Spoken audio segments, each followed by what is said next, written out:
me. My name is Misty Diaz. I am an adaptive athlete. I am a public speaker, brand ambassador, adaptive designer. The list goes on. So I am an adaptive who does a lot of things. So I'm really excited to jump right into this and just kind of give you a little bit of background about who I am, what I do, and my condition, which is spina bifida. So the first question, Anna, do you want to say it and then I'll read it back? In your own word, how would you define spina bifida to someone who might not know what it is?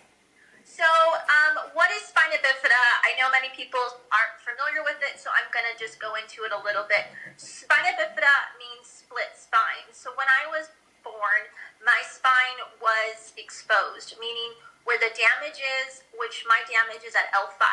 And they say that it's from lack of folic acid.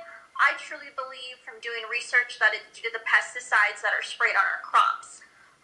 And what happens is because my spine was exposed, it caused damage at the lumbar L5. Spina bifida happens out of every 1,500 children have it.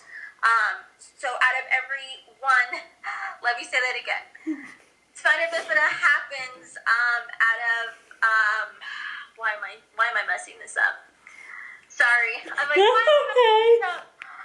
So spina bifida is considered a snowflake condition, meaning when you see a snowflake, you know it's a snowflake, right?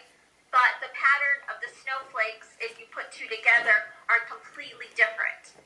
But it's a snowflake. So I have met people all over the world who have various degrees of spina bifida. But it does start from the spine not properly coming together. So it could affect the bladder, it could affect your walking. And because of that, I've had over 28 operations, and I've been a full-time forearm crutch user. So this is a very actually prevalent adaptation that is really well known. Yeah, yeah, I had a friend with it. So. Oh, you did? He passed away years ago. Wow, yeah, it really just depends. Like, it can be really, really bad. I've known kids who didn't walk, who could, it affected their speech, it affected their walking, it affected their bladder. I mean, and then I've seen people who are literally runway models in San Francisco, and you can't even tell. Right. And they're in pain. So it really just varies. I know my friend was wheelchair bound and non-verbal. So. Yeah. So it's all over the place. It really is. So yeah. Cool. Vanessa and I have for you being diagnosed with SB. How have your life changed or your viewpoint on the world around you? So having spina bifida and being in a world that is not adaptive and that is not accessible, I see things really different. You know, when I look at a product, whether it be something as simply as, this jar of makeup, right? I see things from a different perspective. Oh, if we added a little push button at the top, this would be easy open for people who are quadriplegics. Because you gotta sit there and open it. But if they made a simple adaptation that was a little push and it opened up, you could market a whole different demographic. So I get to see things, I like to think of that as an advantage, just something so simple as holding a cup. If we added, a contraption where you could hold it with, with the base of your finger. So I like to think that is a really huge blessing to be able to see the world that way. Because many brands are very, very slowly starting to make adjustments, like clothing, adding, from buttons to magnetic. So I just try to really be verbal about what changes I would make. So in case someone ever hears that, you never know. Yeah, me too. I do that all the time too. You do? Yeah, I look at things and I'm like, that's not in the world. Even at school, I'm always like, really? That's not in the world.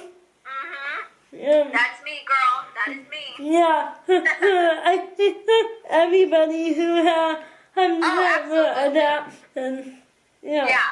I mean, I know you're an adaptive athlete. Can you tell my viewer a little bit about being an adaptive athlete?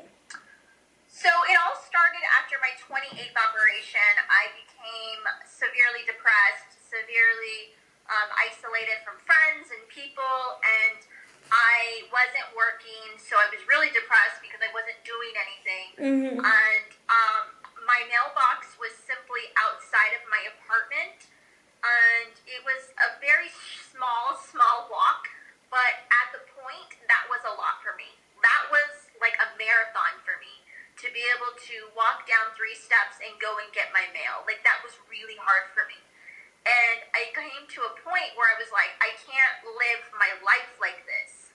I can't even get my own mail. So I started simply just walking from my house to the mailbox. And I stuck with a consistent routine of getting my mail every day at a certain time. And my overall goal was to make it to the beach. At the time, I was only living 3 blocks away. Wow. So 3 blocks is not far. Yeah. Now it's not far for me. But at the time, it was like super overwhelming. So that was my bigger goal. And every day, I would take it from the mailbox to the end of the street. From the end of the street to this bright color house or whatever. I'd find something. And that eventually led me to a 5K race. Wow. So I did a charity race for Ronald McDonald, and then once I did that, I wanted to do a 5K run, not knowing how to do it. But I knew that once I signed up and made a commitment that I'm going to be there, that I had no choice. Right. Other than to show up, train, tell other people, oh my God, I'm going to do this 5K. Do you want to come with me? So having somebody help you stay accountable, because my friend would be like, oh, are you going to still do that 5K? Oh, yeah, I am. So slowly but surely, I just kept adding races to my schedule, and they became longer distance. I became, I just became well known in the running community, and I wasn't doing things adaptively. I was just working what worked for me, and I would make my own adaptations. So I wouldn't sign up for an adaptive race, because there are no adaptive races. Right. You're not going to find that. I would join everyone else, and I would run with everyone else, and even if I was dead last, I was dead last in a half marathon one time, and you know what? I finished, and I probably got more press than the person who ran first. So my point in this is to just stay consistent, and you never know what one step can lead to. Right. Yeah.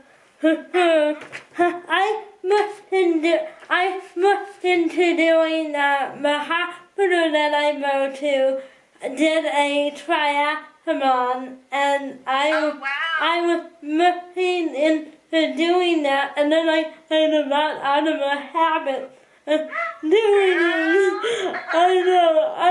I wonder. I'm gonna look into see if they're doing it again, because now that I'm almost graduating in May, I would have more time. Oh, good. To do it. Okay, so the next one is, where was I? I'm on number, four. What? Hold on. Where was I?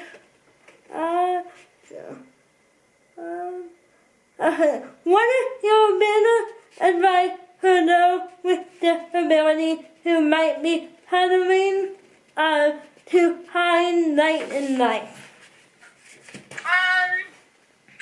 I think my biggest advice for someone who is adaptive is to really do your best to allow your personality to shine. Each one of us have a personality. Look at even dogs. My dog was sleeping up here, and he has the brightest personality. Yeah. And when I saw her, I was like, oh my goodness, I love this little girl. So, going back to allowing your personality to shine by staying positive, by making, setting goals, by, going outside of your comfort zone. If waking up is like something so small is, say it's really hard for you to wake up early and you really want to, wake up early and, maybe do a quick stretch in the morning, to really, to set like a small goal of maybe doing that twice a week and working your way up. I think what happens is we tend to look at all the things that might be hard for us instead of actually taking it one by one and seeing, okay, how can I work on this? And I think that's my biggest advice for those who are adaptive is that, you have something to give the world and you are important and you have everything that you need within you. Yeah, definitely. A disability, a disabled individual, I often find that people are here to become friends or interact with disabled individuals. What is your biggest piece of advice for those who might be here to interact with people who have disabilities?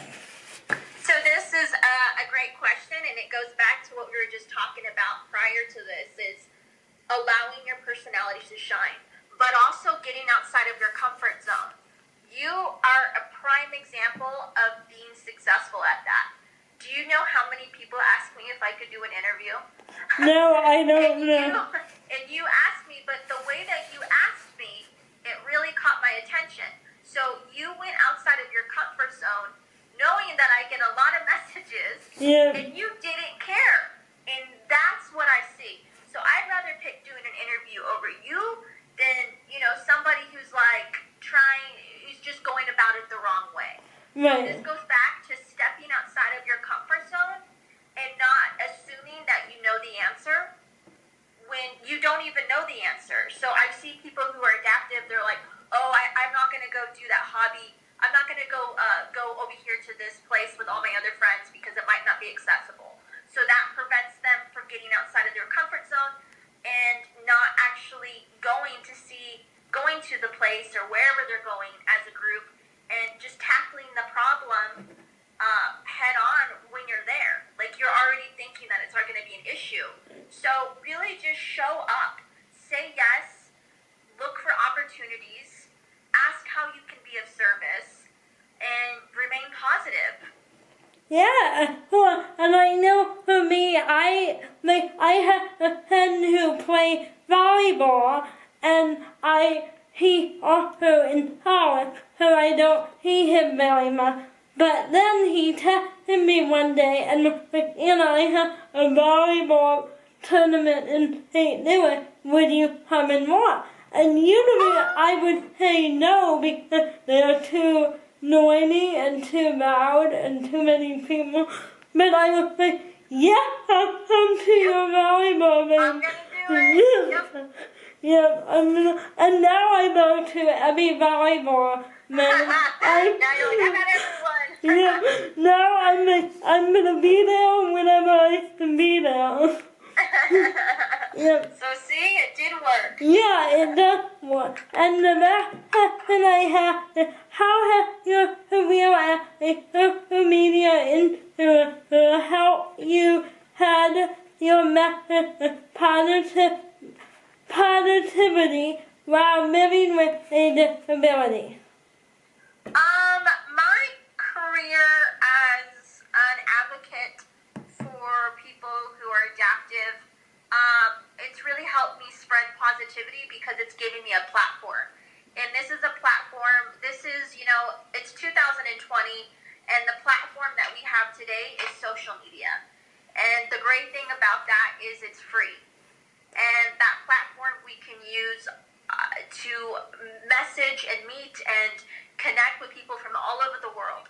So, really being loud about that positivity, and it's really helped me because I've been able to connect others who have different adaptations, whether it be CP, whether it be a quadriplegic, whether it be, there's just so many adaptions together in their area. I recently started my own women's group for young adults and women called Adaptive Beauties, and within a week of launching it on Facebook, it has over 100 members, and we've been able to connect others and have them FaceTime each other, and they're really building a network. So, really taking full use of having social media, but using it in a positive way to give back. So what you're doing. Yeah, I'm in adaptive beauty, and I love it. Yes, thank you. Yeah, thank you. Will you help me with